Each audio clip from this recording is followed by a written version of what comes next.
gitu nanti sepanjang dengan acara akan kita diskusikan. Kalau akan ada sedikit rules yang seperti biasa, coba saya bacakan kembali. Jadi para peserta tidak diperkenankan untuk melakukan penyebaran kebencian, berbau sara dan pornografi, tidak berkaitan dengan acara live artikel siang hari ini. Oke, untuk mempersingkat waktu, saya persilakan kepada Pak Ferry Latin dan juga Pak Muhammad Hanif untuk memulai live topiknya. Oke, terima kasih Pak Jar. Assalamualaikum warahmatullahi wabarakatuh. Selamat siang teman-teman semua, teman-teman Tanam Buit. Bertemu kembali dengan kami dari Tanam Buit di sini. Saya Muhammad Hanif dan Ferry Latin. Kita cukup aktif di beberapa minggu terakhir dan banyak cerita yang menarik yang kita kupas termasuk di hari ini. Nah, minggu lalu kalau kita lihat Dow Jones turun lebih dari 2%, yang agak mengejutkan, bukan mengejutkan sih, tapi ternyata kejadian juga ya. Nasdaq sebagai acuan untuk saham-saham teknologi ya, di Amerika Serikat itu turunnya lebih dari 5%, terutama 2 hari terakhir. Nah, kita umumnya kan akan diikuti oleh penurunan di IHSG yang bisa cukup dalam. Tapi bagusnya hari ini ternyata sideways saja, jadi turunnya ya nggak banyak, sampai 5 poin barangkali ya. Jadi kita lihat bahwa bursa kita sesuatu yang sangat menarik. Kira-kira gitu nggak kan? Iya, gini, kalau balik ke Wall Street ya, kalau kita ngomongin Nasdaq, terutama ya Nasdaq, itu memang udah kelewatan overfittingnya ya. Iya. Sebab dia sempat tembus sampai ke 12.000 dan level itu jauh lebih tinggi dibandingkan level pre-corona. Iya. Ya. Nah, kenapa Nasdaq bisa setinggi itu? Karena tadi orang berburu saham-saham teknologi yang basically dianggap resilient terhadap corona. Ya. Sorry, ini suaranya kedengeran ya nih ya? Agak keras. Suaranya agak kecil, cek bisa di keras. Ya. Oke. Jadi kita udah tahu bahwa Nasdaq overshooting dan suatu saat akan koreksi, itu bisa terjadi. Ya. Nah, Dow Jones sendiri sempat melangkahi level di 9.000. Seolah-olah seperti pre-corona. Oh iya, dia sempat 29.000-an ya? Sempat. Walaupun sekarang terkoreksi lah 28.000 something. Ya. Tapi tetap berada pada high level. Nah, indeks kita hari ini sempat terkoreksi ke 5195, tapi tadi terakhir itu ya, sesi pertama ya, itu di 5.232 lagi ya. Oke. Sampai 5 poin something. Nah, artinya memang cukup resilient gitu ya. Nah, kembali lagi ke judul kita daripada webinar ini, itu September kalau bahasa Indonesia itu September ceria.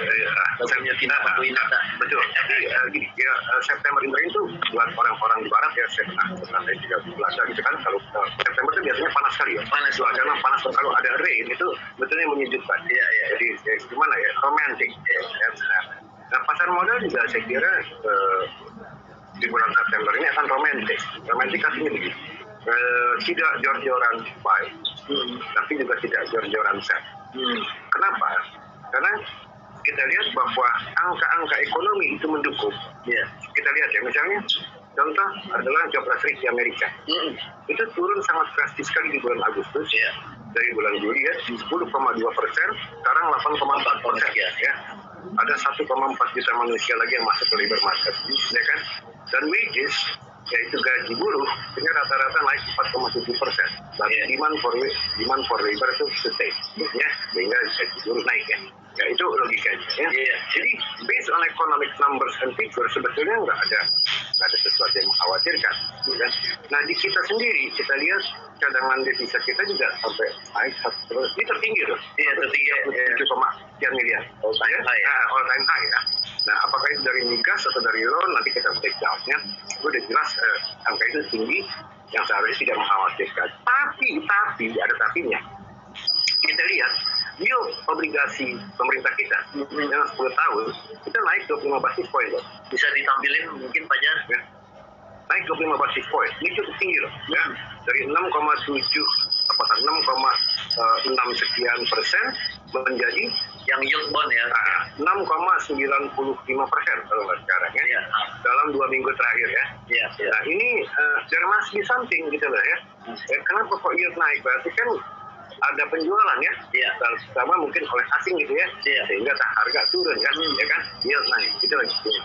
Tapi on the other side of the coin, sama seperti misalnya di stock market, pasti net sell terus bos.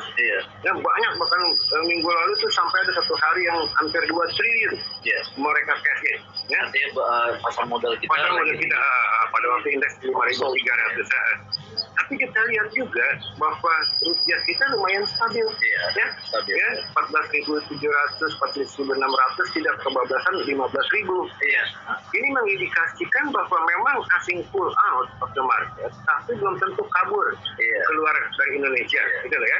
Bisa juga mereka bermain the cut of the bomb taken, seperti orang bahasa bilang. Seperti kucing, ya, yang coba bukan lari kemana-mana, lari ke atas pohon untuk memantau di bawahnya aman apa enggak, gitu loh ya. Baru mereka turun lagi. Jadi kucing ini tidak kabur. Asing juga kayak bisa analoginya ya. Nah, saya melihat, nah inilah yang saya bilang September interim itu sebetulnya orang yang tadinya main panas, kalau di barat kan nggak ada panas, orang lari ke pantai, ya hura-hura, minum bir, ketawa-ketawa, tiba-tiba ada rain, ya kan? Ya mereka coba masuk rumah dulu. Begitu lah ya. Nah ini analoginya ya. Saya harus jujur, saya nggak selalu bilang bullish ya, tapi in the long run saya tetap bullish. Gitu lah. Tapi untuk bulan ini saya kira yang saya lihat berdasarkan tadi pergerakan market dan angka-angka ekonomi, orang tidak kabur, cuma stay on the sideline. Gitu lah ya. Nah buktinya tadi indeks kita turun ke bawah 5.200, ya kan? Ya hajar lagi naik sampai 53.000. Jadi memang basically secara fundamental saya masih tetap bullish. In the long run. Oke, nah sekarang kita masih dalam situasi pandemi kan. Kita lihat setiap hari kan masih nampak nih. Betul. Ya. Tapi kita juga harus akui bahwa harus juga melihat dan harus fair ya bahwa kesembuhan juga naik. Kita 71%-an ya kalau rate-nya antara tingkat kesembuhan dengan tingkat yang kasus ya. Nah, tapi impact-nya gimana? Nah, ini one of the reason saya rasa ya, bukan Indonesia aja. Saya lihat juga data dari yang udah sama sekali kurvanya turun itu Singapura ya. Tapi saya kalau ini kayak seperti Filipina, Kolombia, Indonesia dan beberapa negara lain itu memang masih increasing. Bahkan Amerika pun sama sama kita, masih increasing ya. Bahkan di ujung jangka masih ada naik gitu kan. Nah ini tidak terlepas daripada kemarin ya kenapa asing juga jualan ya, mungkin mereka they are worried ya bahwa ini bakal keep increasing yang di satu gitu, ini mengganggu ekonomi gitu. Tapi I have the other reason gitu loh. Kayak tadi saya bilang, saya tuh sepanjang jalan istilahnya ngelihat jalanan-jalan di mana-mana penuh ya, saya rasa ya, mereka pun akhirnya udah get bored dengan corona. Nah ini whatever it takes, harus kerja, harus mulai nanti, harus dagang aja segala macam. I don't care how many people has been killed. Ya kan have been killed by corona gitu lah. Memang benar. On the one side, kalau kita lihat bahwa kurvanya masih keep increasing, bahkan ada di Tangerang, Jakarta ini ada PSBB ulangan lagi lah ya. Banten ya udah red zone, Bogor, Depok juga banyak sekali ya. Tapi kalau lihat secara kasat mata, kok aneh kayak seolah-olah don't care, gitu loh ya. Ya bukan berarti mungkin pilihan mereka juga nggak ada gitu loh ya. Sebab kalau I don't work ya agak normal gitu. Kalau gue nggak kerja, gue nggak bisa kok gue nggak bisa mau makan dari mana kan gitu ya. Nah jadi on the one side memang benar bahwa kurvanya masih keep increasing, keep climbing. Di mana other side economic activity juga udah rolling lagi gitu loh ya. Nah ini juga satu poin. Yang kedua, Juli Agustus memang ada permintaan atau demand terhadap goods and services itu turun berdasarkan data BPS ya. Tapi juga disebabkan mungkin oleh dana penyelamatan ekonomi yang tidak lanjut. Masih belum gitu loh. Sebab terakhir saya lihat masih 170 TDPD lah nyangkut ya. Dan ini sangat signifikan sekali kalau kita dana yang muncul 200 sekian besar sedikit masih di sini. Ini kan luar biasa. Nah saya harapkan secara administratif ini udah clear gitu loh. Sehingga kembali lagi ekonomi tambah kencang, roda ekonomi. Ya tapi gini, kalau resesi itu bisa jadi kemungkinannya bisa makin besar dong ya di kuartal ketiga. Resesi is given tadi saya bilang. Namanya what the number is, ya kan resesi kan macam-macam gitu lah. Ada yang 5%, ada yang 10%, yang 12%, ada juga yang cuma 0,0 sekian persen tapi juga resesi. Iya, maksudnya udah resesi juga gitu loh ya. Jadi worry, market is always looking forward gitu loh ya. Market selalu melihat apa yang terjadi dengan berbagai worst case scenario. Ya kan in case if then out gitu loh ya. Jadi mereka udah calculate the price into the index di 32 gitu loh ya. Cuma pertanyaannya adalah berapa dekat, how close it is to the prediction gitu lah ya kan. Nah, to the expectation nantinya ya kan. Saya melihat ekonomi kita cukup resilient. Kenapa? Tadi saya bilang kita dominasi by UMKM yang nggak bisa lama-lama lockdown ya kan. Karena kalau itu gue daripada di rumah ditabokin gini mendingan mati di jalan kena corona kan begitu ya kan. Ini segini ya tukang ojek nih, saya rumah ojek mati di rumah sama bisnis itu di rumahnya kan gitu ya. Ya jadi ini juga ada plus minusnya gitu lah. Tapi saya tetap yakin kalau secara real, bahkan saya mau keliling Jawa sampai Surabaya ternyata dengan mata kepala sendiri, apakah memang ekonomi activity already there ya, atau memang ada hambatan gitu loh ya, benar dengan kolot juga dengan beberapa teman gitu kan, sekadar yakin. Saya yakin banget ini semua roda ekonomi udah rolling. Jadi sebetulnya resesi itu bukan sesuatu yang itu udah tahu dong, Mas. Dari awal corona itu, outbreak of the corona orang udah tahu this will be a recession. Jadi seperti itu harusnya di-embrace ya. Harusnya kita ya udah. Ya sekarang kan yang menjadi persoalan begini, bukan resesinya itu sendiri. How effective the government stimulus is di dalam menangani corona. Nah saya sering bilang ya kan, apa yang dikerjakan oleh pemerintah kita melalui fiskal stimulusnya, melalui quantitative easing-nya dengan apalagi itu juga rencana ini akan lebih aktif lagi menyelamatkan perbankan kita, memberikan kredit ya dalam macamnya. Ini udah quantitative easing ya, gitu ya, nggak seperti sebelumnya. Jadi saya masih optimistis bahwa everything is gonna be alright, dan apa yang dilakukan oleh pemerintah dan bank sentral kita itu udah benar gitu ya. Jadi kalau mau ngeritik itu di mana salahnya? Gitu ya, show me, ya kan, show me what is wrong and what is the solution. Ya kan, what is the option gitu ya. Jangan cuma bilang ini salah itu salah, tapi yang benar apa gue nggak tahu. Salah itu salah. Semuanya tahun gue kerjain bisa setahun beres, nggak beres gue kepret. Big bullshit. Oke. Nah, jadi sebetulnya buat para investor ya itu sesuatu yang harusnya nggak usah terlalu dikhawatirkan ya, apalagi kalau punya horizon jangka panjang ya.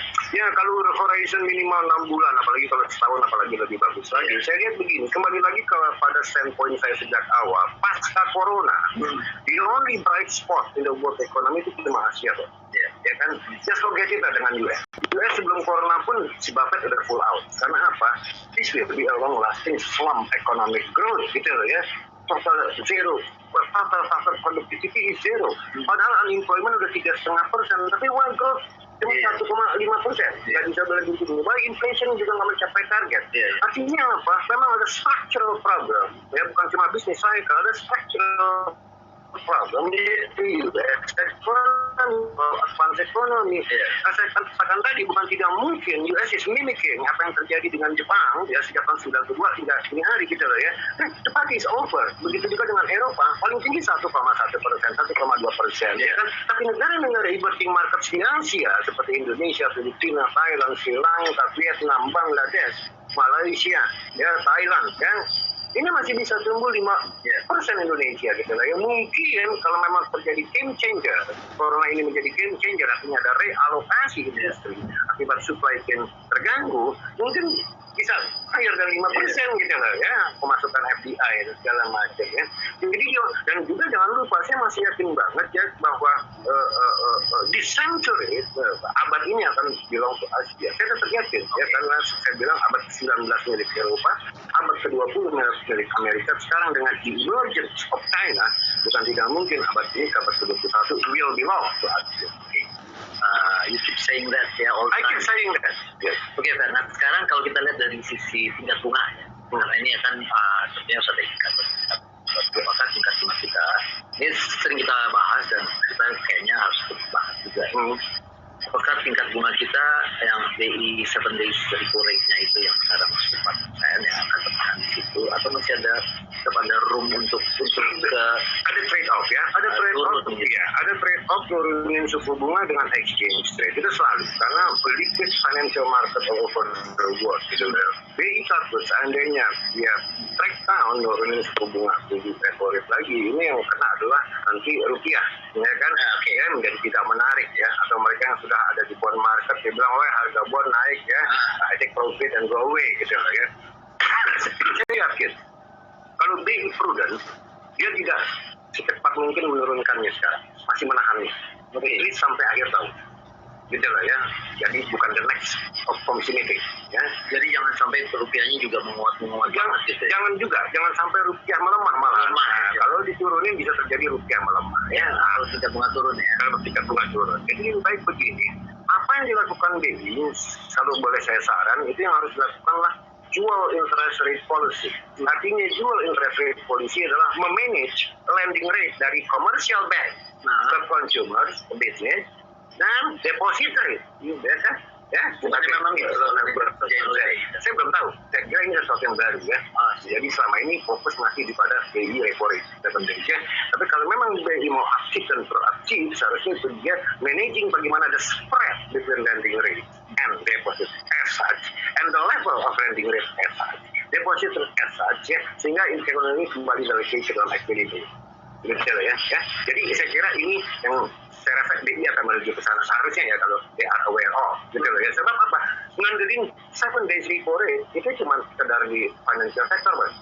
Ya, harga obligasi, ya, harga saham ya, tapi belum tentu menyentuh real sector. Ya kan, Real sektor dalam hal ini adalah ke real economy, corporate, ya, UMKM, lending, segala macam. Ini yang seharusnya saya katakan jual interest rate policy is a must. Gitu. Sekarang berapa sih spreadnya itu? Waduh, spread ini tergantung bank juga.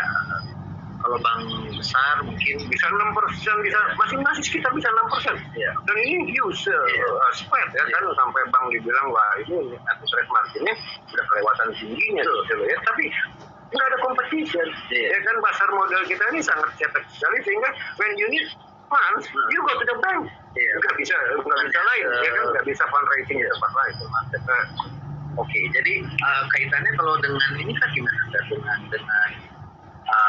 Dengan US rate ya, dengan Fed Fund rate. Fed Fund rate ini menurut saya akan sangat lama sekali, dan itu juga udah ada di dalam announcement-nya si Jerome Powell pada waktu di Jackson Hole ya 2 minggu lalu ya. Dia bilang istilahnya begini, I will remain at the office, ya kan, akan di office, dia akan tetap mempertahankan juga dan menunggu sampai full employment. Full employment itu maksudnya maximize employment sampai benar-benar labor market-nya tight gitu ya, sekitar 3,5% ya kalau ajuan sebelum pre-corona, kan sekarang masih 8,4% ya kan ya, jadi masih jauh sekali ya kan ya.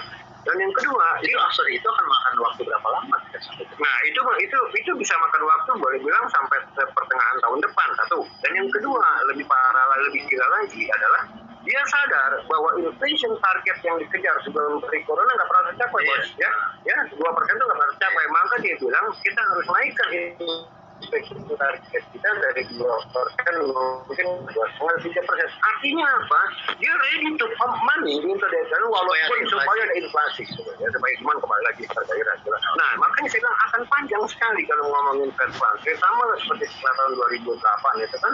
Gue bilang Fed Fund Rate kan cuma hovering di situ-situ aja ya kan, sempat naik 2013, 2018. Fed Fund Rate itu pernah di atas 6% juga ya? Ya, itu pada waktu normal. Ya kan, sebelum krisis tahun 2008 ya kan, itu sempat ya luar biasa ya. Tapi sekarang dengan adanya yang tadi great moderation, inflasi itu rendah segala macam, demand weak everywhere, ya kan, nggak ada inflation pressure, there is no reason to raise interest rates. Oke, coba kita lihat Jar, kita yang ada yang bertanya-tanya barangkali Jar, tolong Ada ya. Pertama dari Leonardo Dimas Aryo, Pak, bagaimana kalau kita ini pandangannya tentang emas nih, bagaimana kalau kita beli emas pada waktu kondisi seperti ini? Beliau membaca bulan depan kemungkinan ada resesi dari media-media. Gini, saya jawab ya. Emas itu depend so much on interest rate, bos. Ya, itu yang pertama. Ya, dan emas itu kembali lagi, when you buy emas, kalau Anda membeli emas, you bet on two prices. Anda bertaruh pada dua harga. Pertama, harga emas itu sendiri, apakah naik akan atau turun. Yang kedua adalah harga dolarnya, karena kita kan belinya dalam rupiah, ya. Jadi dua prices ini you bet on, ya, bertaruh. Nah, harga emas itu sendiri, saya tidak ngomongin exchange rate-nya ya. Harga emas itu sendiri, saya masih tetap bilang, harga emas ini selama the Fed masih remain dovish, artinya near zero interest rate, saya nggak yakin harga emas akan turun ke bawah 1.900 per troy ounce, ya.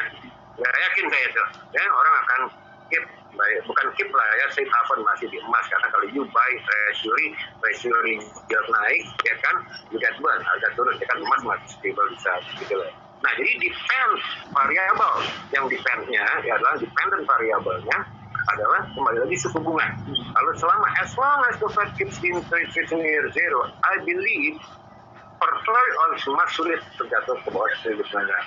Nah cuman sekarang kita ngomongin exchange rate-nya.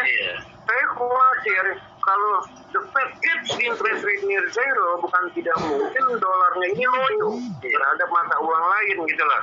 Ya, syukur-syukur kalau BI itu sadar mengatakan no, saya jagain dolar di 14.500, nggak boleh lebih menguat. Karena bisa itu ya. Karena kalau menguat nanti terjadi lagi nih fluktuasi yang luar biasa, orang buy nih terlalu ya kan, jadi final ya kan. Nah samping itu kalau beli dolar juga ini naik cadangan devisa kita, jangan bias ke arah dolar melemah rupiah menguat ya happy, no that's not good gitu loh ya. Jadi seharusnya BI tetap memantau perkembangan exchange rate dalam arti di bawah 14.500 you invite people to take profit. Ya kan, akhirnya orang buy dolar. Ya kan, lebih baik jaga di 14.500 range sampai 15.000 sampai situasi ini ya, apakah itu new cases turun segala macam, baru mulai melakukan satu tactical realism ya kan. Tapi within the band 14.500 14.800 saya rasa itu harus dijaga oleh BI. Nah artinya apa? Kalau memang ada kepastian bahwa BI akan menjaga seperti itu, dan saya yakin juga BI akan menjaga, karena kalau rupiah terlalu cepat seperti kemarin lah beberapa bulan lalu sempat ke 14.500 14.000 bahkan ke 14.000, yang terjadi adalah orang buy akhirnya mental lagi kalau 15.000, and that is not good for business, karena bisnis itu maunya kepastian, itu volatility kagak ada gitu. So I know how much I spend when I buy goods ya kan, I know how much I can sell it gitu kan. Jadi kalau yang tidak stabil begitu it's not good for the economy. Jadi balik lagi ke Mas tadi, kalau memang you are sure bahwa BI akan keep the exchange rate dolar di atas 14.500 dan the Fed near zero masih terus, saya rasa masih aman ya. Nah itu buat orang-orang yang suka market timing sih, suka yang ngelihat wah emas harganya bisa naik gitu ya, itu bisa jadi harus ada strategi seperti itu. Tapi kalau buat orang yang pengen jangka panjang ya jangan beli emas sekaligus, nyicil aja, jadi sekarang sekali beli 2 kilo 5 kilo gitu cara rutin ya, nanti dapat average cost-nya tuh yang biaya perolehannya tuh lebih landai.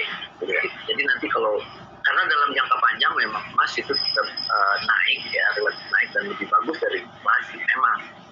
Nah, lagi basically juga bukan emas saja ya, whatever you take ya, kayak reksadana. Nah, ya kan orang bagusnya sih di ya bulan, ya kan. Karena kembali lagi kalau ngomong reksadana, apalagi saham atau obligasi gitu ya, lihat outlook ke depan, saya masih yakin bahwa kita catching up artinya kita akan lebih faster pertumbuhannya dibandingkan negara-negara maju. Nah kalau yang khusus emas tadi itu karena orang jadi kayak bukan investment jadinya, kalau berpikir seperti itu namanya trading gitu. Iya, itu gambling itu. Iya. You don't know where the market goes, everything nggak ada yang tahu ya kan, bisa naik ya kan, bisa turun. Jadi kalau beli emas itu memang harus satu untuk jangka panjang ya, terus begitu dia sangat volatile dan dia tidak generate revenue. Jadi itu lebih karena hal yang lain lagi buruk, nah dia jadi bagus. Jadi berinvestasinya tuh harus hati-hati.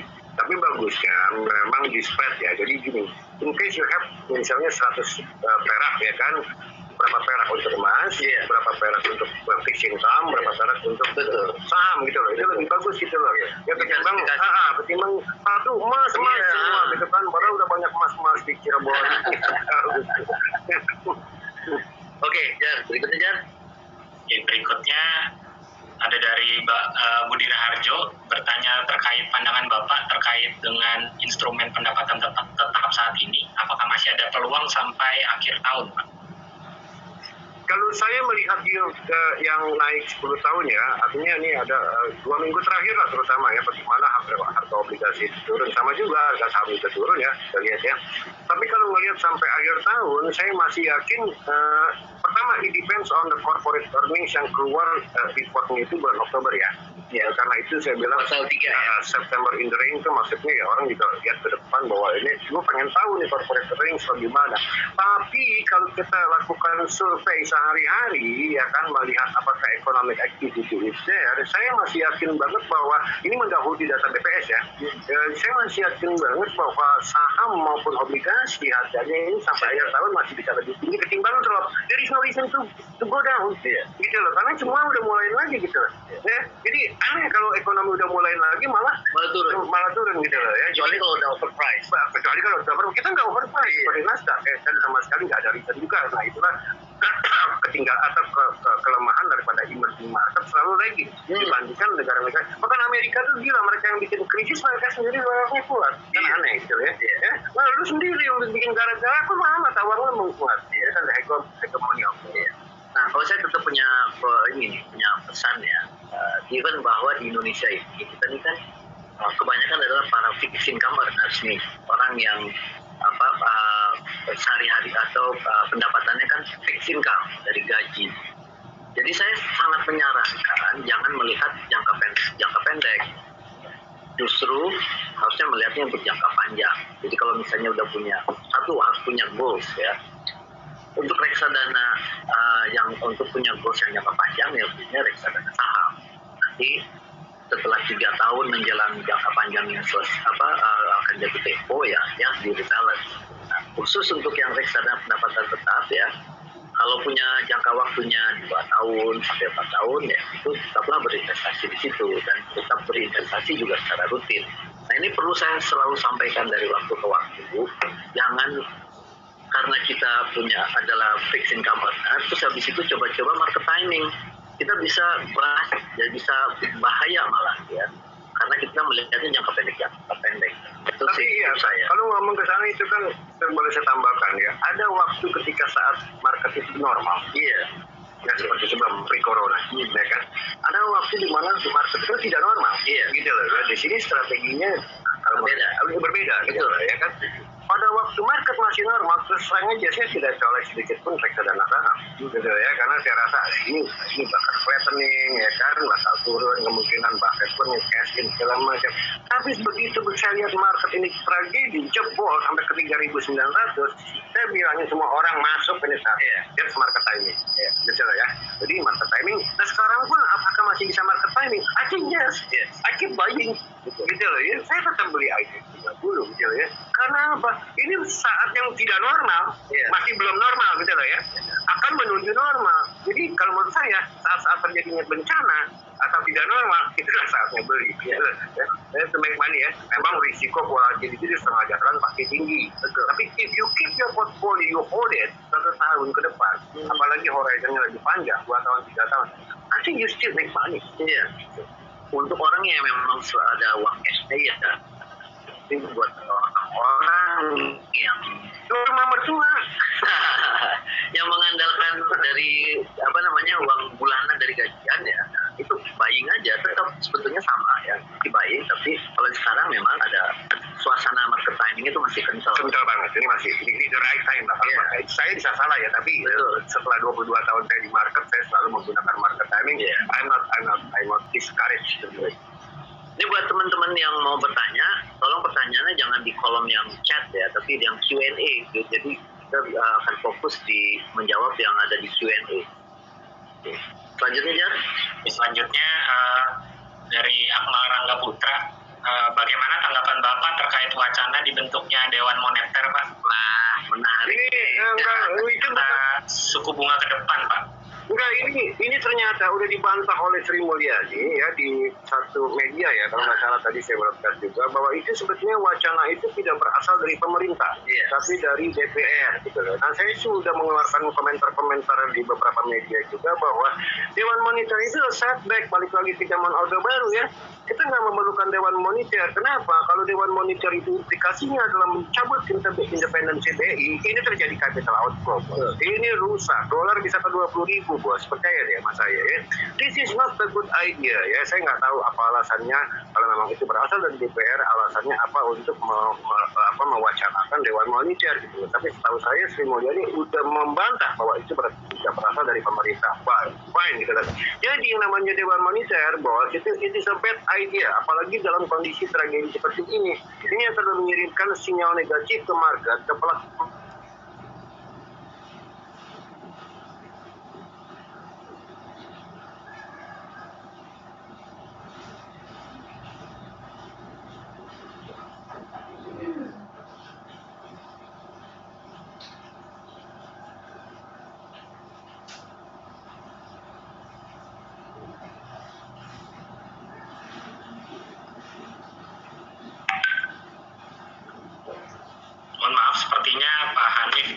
Ferry sedang mengalami ini putus koneksi, lagi mau coba direkoneksi kembali. Mohon tunggu sebentar, Bapak Ibu, rekan-rekan Tanam semua. Mungkin membantu sedikit ada menjawab pertanyaan ada beberapa yang masuk ke saya juga, yang mungkin saya ada kapasitas untuk sedikit menjawab terkait saat ini produk SR013 atau surat berharga negara yang dirilis oleh Kementerian Keuangan ini sedang dalam masa pemasaran. Jadi para investor yang sudah menjadi nasabah Tanam Duit sudah bisa membeli SR013 melalui aplikasi Tanam Duit, yang sebetulnya kuponnya cukup tinggi ya, di 6,05% jika kita dibandingkan dengan bunga deposito yang menjadi benchmark. Biasanya suku bunga atau imbal hasil deposito bank-bank buku 4 BUMN yang sekarang mungkin grossnya sudah berada di angka rata-rata di 3,8%. Jadi jika kita komparasikan netnya cukup jauh ini perbandingannya, dan juga jika kita melihat yield obligasi kita di 3 tahun yang tenornya itu sesuai dengan dari tenor dari suku retail tersebut, yield 3 tahun Indonesia sekarang berada di posisi di 5%. Jadi ada sekitar spread 1% yang diberikan oleh negara yang menjadi insentif buat para investor. 1% itu menjadi sweetener ya, jadi nilai tambah bagi para investor untuk dapat berinvestasi ke negara melalui instrumen SR013. Sebentar saya coba bantukan untuk rekoneksi dari Pak Hani kembali.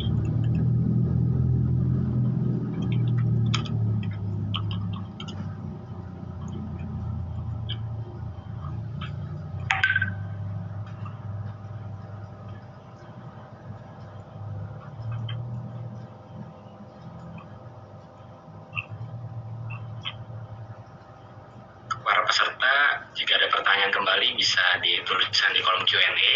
Kita masih ada waktu ya, beberapa menit sampai pukul 12 nanti. Ya, Pak Ferry dan Pak Hanif sedang reconnecting.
Oke, sudah kembali terkoneksi kita.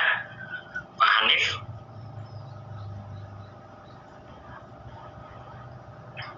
Suara belum aktif, Pak Hanif.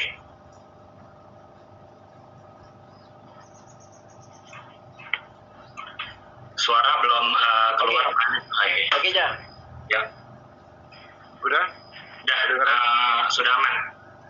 Aman? Sorry, ini laptop ada masalah, jadi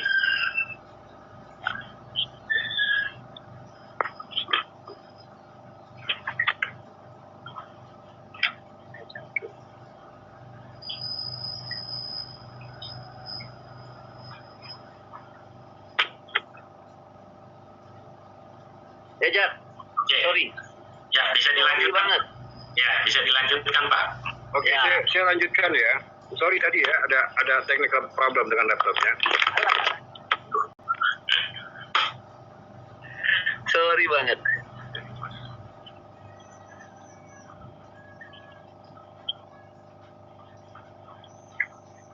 Ya. Oke, kita sekarang pakai ini aja ya, pakai handphone. Ya. Oke, saya lanjutkan ya. Mengenai Dewan Monitor itu isu yang tidak benar, sudah dibantah oleh Sri Mulyani sendiri ya, bahwa itu berasal dari DPR, katanya di salah satu media, ada juga ininya kopinya media itu, saya lupa. Nah yang kedua, memang itu bukan sesuatu yang tepat ya. Ini memberikan sinyal negatif kepada market bahwa there is something wrong, gitu ya, yang very very serius sampai akhirnya membentuk Dewan Monitor ya. Nah justru isu yang berkembang saat ini dan mungkin benar adalah isu adanya bukan konflik ya, mungkin ada dispute antara OJK dengan Bank Indonesia mengenai sistem atau mengenai tugas pengawasan perbankan gitu ya. Ada wacana mau mengembalikan pengawasan perbankan ke BI gitu lah ya. Nah di situ pun saya sebetulnya against juga, saya tidak setuju karena udah benar sebetulnya konstruksinya bahwa pengawasan perbankan itu ada di OJK ya. Nah ini ada juga di Sido News ya, dimuat ya. Nah kenapa udah benar, memang BI seharusnya cuma fokus pada monetary policy, jangan campur aduk dengan pengawasan perbankan. Itu financial authority-nya beda lagi gitu ya. Dalam kasus ini adalah OJK. Nah, kalau memang ada indikasi ketidakpuasan bahwa memang ada indikasi terjadinya moral hazard di OJK dan mungkin sistemnya masih ada loophole ya, dibenahin aja sistemnya, di-upgrade sistemnya, di-upgrade manpower-nya supaya memang OJK benar-benar bisa menjalankan fungsinya dengan baik sebagai pengawas perbankan, bukan mengembalikan lagi pengawasan itu ke BI. Betul ya, tidak tepat juga timingnya di dalam tragedi corona ini, dan juga substansinya juga tidak tepat ya. BI tetap kalau bisa fokus on monetary policy. Oke, pertanyaan lain. Pertanyaan berikutnya, pertanyaan berikutnya dari Joyce Rain, Om Ferry, peningkatan cadangan devisa pada Agustus kemarin sekiranya dipengaruhi oleh penarikan pinjaman luar negeri serta penerimaan pajak dan migas. Kira-kira yang lebih dominan apakah karena loan-nya apa dari sisi revenue dari migasnya, Pak? Segini, kalau revenue dari migas saya nggak terlalu yakin juga ya, saya belum melihat angka-angkanya ya, apakah itu memang dari trade surplus kita ya kan, atau dari berkurangnya current account deficit kita ya kan. Kita current account deficit kita kan turun jauh sekali dari 2,7%, tinggal separuhnya ya, 1,34%. itu ini menghemat cadangan devisa ya kan, ya bisa juga dari situ. Dan yang lebih lagi saya rasa memang ada capital inflow, apakah itu berupa loan ya, itu bisa aja terjadi ya kan. Saya nggak tahu juga apakah itu private sector atau government sector ya. Jadi kalau misalnya dia turun kayak begitu ya, karena defisitnya itu blessing in disguise atau apa? Ya itu dalam arti begini, orang nggak mau tahu apakah karena import kita turun atau karena ekspor kita naik ya kan. Tapi yang jelas ya, dengan turunnya current account deficit berarti cadangan devisa kita aman ya kan, begitu ya. Nggak terkuras untuk bayar ekspor gitu kan ya, atau bayar import ya kan ya. Nah itu udah satu indikasi bahwa memang ya apapun penyebabnya bahwa current account deficit kita turun gitu loh ya. Saya kira impact-nya tidak menguras cadangan devisa, sehingga cadangan devisa itu bisa remain intact kan begitu ya. Nah kenaikan di bulan Agustus itu bisa penyebabnya macam-macam, bisa juga loan ya kan. Tapi pertanyaannya kalau loan itu dalam bentuk apa? Bisa juga orang beli obligasi ya kan ya, asing ya, bisa juga masuk kalau di pasar saham kita lihat, toh juga asing masih net sell besar sekali gitu loh ya. Tapi juga kalau kita lihat rupiah tetap intact ya, nggak kebablasan gitu loh. 15.000 ya. Mungkin mereka bilang oke, gua naik pohon dulu, lihat situasi di bawah, kalau mau situasi aman ya gua turun lagi ya ke market gitu loh ya.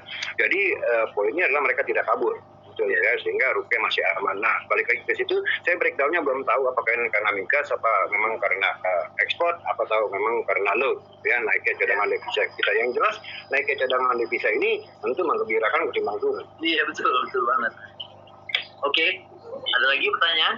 Masih ada beberapa, saya coba pilihkan. Dari Andi dari Aberdeen Standard Investments, ini rekan kita nih Pak Hanif ya. Saya ingin bertanya tentang kepemilikan foreign investor di bond market dan juga equity market kita masih posisinya menurun. Apakah ini menunjukkan kalau asing ini masih menganggap adanya risk on terhadap Indonesia? Ini murni karena kondisi di Indonesia atau karena eksternal faktor dari global. Jadi kalau menurut saya ini murni apa yang terjadi di Indonesia ya, jadi bukan eksternal faktor. Sebab begini, saya lihat asing ini pull out dari bond market, ya dari stock market, sering kali net sell di stock market ya, bahkan jumlahnya juga di atas 1 triliun, tapi tidak mengganggu rupiah ya. Jadi stabil. Saya rasa seperti itu, mereka go to the sideways dulu, ya kan, istilahnya minggir dulu dari lapangan, ya kan. Contoh kucing tadi nih. Kucing tadi, ya kan, dia nggak lari, dia lari ke atas pohon, dia lihat dulu di bawah kembangnya ada mangsa baru dia turun gitu loh. Ya dia nggak kabur ya kan, ke dapur atau kemana ya, sampai ke atas pohon. Nah yang kedua, kembali lagi kalau external factor itu kita ketahui bahwa the Fed sendiri kalau kita ngomongin dolar itu kan udah ketahuan remain dovish gitu loh ya. Jadi ya nggak ada risiko di situ sebetulnya ya dari external factor ya kan, yang sampai orang mengatakan oke gue pull out dari emerging market ya kan, by the currency itu sudah terjadi gitu loh. Makanya saya katakan tadi judulnya adalah September in the rain. Betul, orang lah daripada kita hura-hura di pantai, mabok-mabok panas tuh nggak ada ya, ada masuk dulu ke dalam rumah tapi nggak kabur gitu lah. Beda sama bubar terus kabur ke tempat lain ya, tempat lain ya. Jadi itulah judulnya September in the rain. Nah kembali lagi ke sana ya, saya katakan bahwa turunnya kepemilikan asing di pasar obligasi kita ya kan, di bond market kita dan juga di stock market itu, menurut saya yakin banget they stay atau they go to the sideways. Jadi bukan kabur, go away. Itu beda. Ya. Jadi dia hanya take profit for some numbers saja. Nah, ini juga bisa dijustifikasi. Kenapa saya katakan karena internal faktor? Karena memang berita naiknya new cases di Indonesia ini, corona ini terus keeps climbing ini, ya, terutama di Jakarta ya. Di mana Jakarta is the center of the economic activity, ya kan, 50% money supply itu beredar di Jakarta, ya kan, di Jakarta. Bukan, tentu mereka ada alasan ya, worried, ya kan, kalau sampai ini out of hand, ya kan, out of control, bisa terganggu recovery ekonomi kita, gitu kan. Tapi on the other side of the coin, kalau itu kan bilang ini a priori ya, ngomong begitu ya, kalau lihat di jalan di mana-mana, tadi saya katakan, ini ekonomi udah seperti normal lagi, gitu loh. Ya, kalau macet, jalanan macet, semuanya, orang dagang, pasar macet segala macam, jadi nggak ada alasan buat mereka juga to go away. Oke, mudah-mudahan menjawab pertanyaannya Andi ya dari Aberdeen. Oke, next pertanyaan Jer. Dari Coki L Tobing bertanya tentang konon di Wuhan ini sudah kembali normal dan ekonominya sudah mulai pulih. Nah, QE di Indonesia dengan bantuan langsung dari pemerintah ini berjalan lambat sekali, jadi distribusinya yang mungkin baru beberapa persen. Ada tanggapan nggak Pak terkait dengan ini penyaluran distribusi yang belum efisien? Ya itu tadi saya bilang problem negara kita ini dari dulu ya, bukan baru-baru aja, yaitu problem database bos, ya kan. Ini database di Indonesia ini sangat memusingkan sekali ya kan, sehingga sedemikian rupa begitu tiba saatnya untuk memberikan penyaluran dana penyelamatan seperti ini. Kan kalau umpamanya ada satu nama yang harusnya mendapatkan uang, ternyata database-nya hancur, salah target. Ya kan, ini saya rasa juga kemungkinan itu masih ada. Iya, saya rasa eksekutor di bawah pun nggak berani sembarangan. Walaupun di atas diomelin gitu ya. Sebab kalau sampai mereka gara-gara database eksekusinya ngaco, ya kan, tidak mereka tanggung jawab, mereka yang kena, mendingan diomelin gitu kan ya. Jadi itu juga di sini kita nggak bisa menyalahkan siapa-siapa, karena kembali lagi ya database ini warisan juga dari zaman lalu gitu ya. Nah mudah-mudahan dengan corona ini satu pelajaran yang momentum yang bagus ya. Momentum yang bagus bagi baik regional government, pemda-pemda di daerah maupun di pusat untuk memperbaiki namanya database gitu loh. Ini sangat penting sekali gitu loh ya, untuk bikin KTP, untuk bikin SIM, untuk pajak dan segala macam. Jadi mudah-mudahan ini menjadi pelajaran bagi pemerintah untuk memperbaikinya setelah corona ini berakhir. Oke, Jar. Next, Jar. Mungkin kita 2 pertanyaan lagi ya, Chief ya. Ya, oke. Saya coba korelasikan yang fokus kita ke market outlook. Ini coba saya rangkumkan dari Zainul Fadila dan juga Gunawan Pratama Yoga.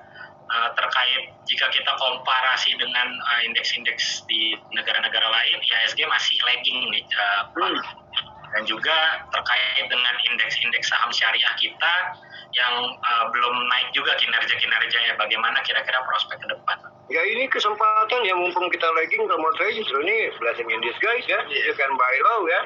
Jadi kan dibandingkan dengan negara-negara lain yang udah duluan gitu loh ya. Makanya saya bilang I keep buying gitu loh. Kenapa? Kembali lagi kita lagging itu tadi ya banyak alasannya. Pertama adalah kembali lagi bahwa kita nih di mata dunia kita nih nggak benar mengurus corona ini gitu loh ya. Gak usah menyalahkan pemerintah lah ya, tapi udah jelas di mata dunia siapa pemerintah kota kayak pemerintah desa kayak pemerintah pusat kayak dianggap Indonesia ini termasuk yang selordek ya, tidak benar-benar serius gitu. Tapi ada trade off juga kalau kita serius, kita benar-benar terapkan yang namanya lockdown seperti Singapura ya mati semua juga orang, ya kan? Karena income kita kecil gitu loh ya, nggak seperti Singapura 15 kali lipat dari kita, mau lockdown setahun juga mereka masih bisa nafas. Kita sebulan, waduh, mama langsung kurus semuanya ya, jadi nggak mungkin lah itu ya.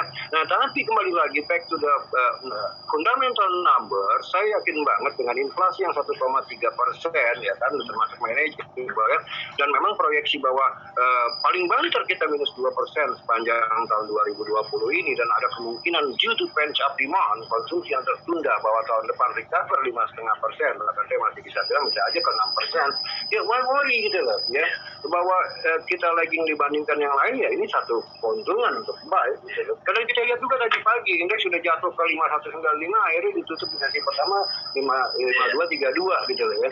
Artinya apa? Di situ memang udah kalau istilah monyet itu technical support ya. Monyet kan sering istilah menggunakan support resistance ya. Support mungkin 5200 gitu loh ya. Jadi udah mental lagi ke atas. Oke, saya nambahin yang disampaikan oleh Pak Ferry tadi ya. Pertama, Indonesia itu marketnya itu shallow ya, marketnya likuiditasnya itu dangkal lah. Jadi kalau buat global investor, Indonesia ini ibaratnya kayak small caps gitu ya. Jadi begitu mereka pergi ya kita langsung kena gitu. Terus kita jadi pilihan yang terakhir juga kalau ada kesempatan. Itu yang pertama. Terus yang kedua, kalau yang buat saham-saham syariah, kenapa masih belum balik ya? Karena indeks kita, bursa kita ini sangat didominasi oleh perbankan. Perbankan yang notabene adalah konvensional. Misalnya saham BCA aja itu udah market cap-nya mungkin udah lebih dari 10%. Itu baru BCA. Belum lagi BRI, Bank Mandiri, BNI, BPN ya, terus beberapa bank yang lain. Jadi yang sekarang itu baru satu contoh dari saham-saham yang konvensional ya. Jadi begitu yang naik duluan ya saham-saham perbankan atau saham-saham yang non syariah. Jadi mungkin yang syariahnya nanti adalah saham-saham yang notabene adanya masih ada di LQ45, tapi banyak juga yang di luar LQ45. Dia akan setelah yang saham-saham big caps yang kebetulan juga non konvensional ini naik ya, baru nanti akan diikuti oleh saham-saham yang second liner atau mungkin yang blue chip juga ya, tapi likuiditasnya tidak seperti itu. Itu kira-kira jawaban tambahan dari saya. Next aja. Ya, mungkin mohon maaf belum bisa semuanya terjawab oleh kami nih karena keterbatasan. Ya, pertanyaan terakhir terkait dengan market nih Pak. Dari Galis Satya Dharma, tanggapannya terkait Omnibus Law Pak, yang kaitannya terhadap capital inflow atau outflow dari asing.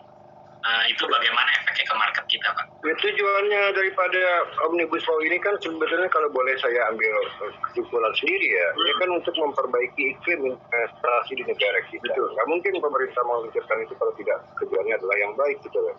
Walaupun banyak resistance ya dari buruh dan segala macam gitu loh ya. Tapi ini lama, ini juga udah market udah tahu bahwa ini in the pipeline semuanya gitu loh. Saya kira nggak terlalu berpengaruh lagi ya terhadap market. Sekarang yang paling berpengaruh terhadap market adalah how fast, berapa cepat dana penyelamatan ekonomi ini mengucur gitu loh ya. Karena tepat sasaran ya. Tepat sasaran, sebab dana ini akan membantu demand, menaikkan demand ya kan, sehingga bisa mengangkat atau mempercepat recovery ekonomi kita gitu ya. Kalau Omnibus Law is a long term discussion ya menurut saya ya. Jadi mungkin akan menjadi matters penting mungkin setelah corona ini is over gitu. Sebab kalau ngomong sekarang pun FDI pun ya memang udah ada yang masuk dari Cina, dari Korea gitu ya, tapi tidak sebebas ketika kondisi sudah kembali normal. Iya. Kalau saya mengenai Omnibus Law ini terus terang saya tidak mengikuti sampai detail ya. Tapi kalau dari beberapa yang saya amati dan saya pernah ada di posisi mewakili employer ya pada saat saya ada di perusahaan manajemen investasi. bahwa salah satu dari kelemahan di undang-undang tenaga kerja kita